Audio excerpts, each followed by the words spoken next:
Najlažje vidimo zaupanje na podlagi zrcaljenja. Torej, tako kot se obnašamo mi, če se sogovornik oziroma sogovornica podobno obnaša kot mi,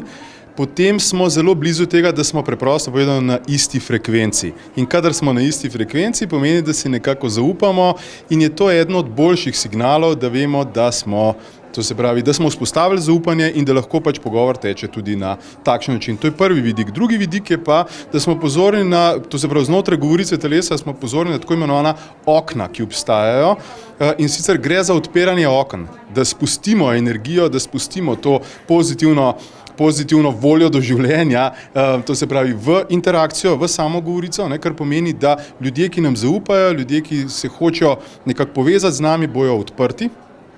bojo, seveda, tako kot sem omenil, zrcalili in ne pozabimo tako, nasmešek, očesni stik in tako naprej, vse to sodi zraven. Kaj pa pomeni, če sogovornik med pogovorom se popraska po nosu, se dotika nosu? Ja, ta umirjevalec je eden pogostejših, spomnimo se na Ostržka, da je z razlogom v bistvu avtor nekako to napeljal. Gre preprosto za to, da poskušamo nekako umiriti to notranjo napetost in kadar mi opazimo